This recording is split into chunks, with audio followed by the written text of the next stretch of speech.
Hi guys! Isda muna ang lulutuin natin ngayon. Gagawin nating sarsyadong tilapia. Tilapia na pinirito ko na, itlog, kamatis, bawang, sibuyas, magic sarap at asin. Yan yung mga sangkap na gagamitin ko.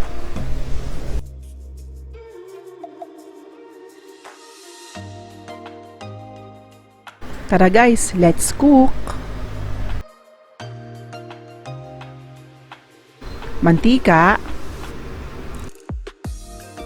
bawang naman, at sibuyas.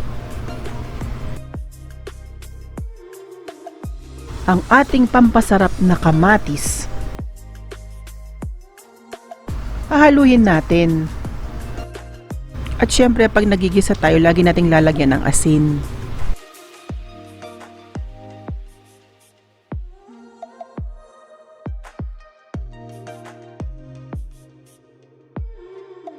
Tinakpan ko ang kamatis at pinalambot ko siya.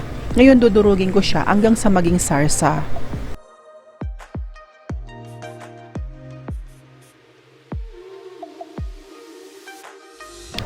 Yan yung inaanap nating texture sa kamatis. Maglalagay ako ng magic sarap.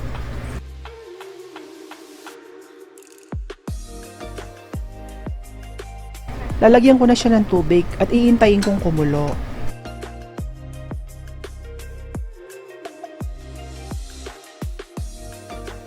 Habang pinapakulo po natin, ipe-prepare na po natin ang itlog.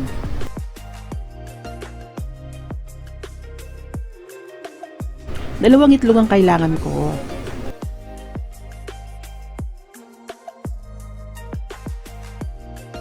Lalagyan natin ng asin. Then scramble natin siya. Yan, kumukulo na siya. Ilalagay na po natin ang isda. Hintayin lang nating ma-absorb ng isda ang pinakasabaw niya.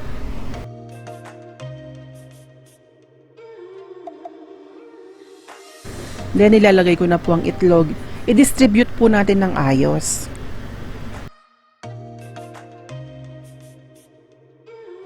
Babaliktarin ko na para kabila naman ang maka-absorb ng sarsa. Yan, okay na. Intayin lang nating maluto ang itlog. Siguro mga 5 minutes okay na, luto na siya. Yan, luto na siya guys. Nakakagutom na, diba? Comment lang po kayo. At huwag niyong kalimutan mag-subscribe sa YouTube channel ko.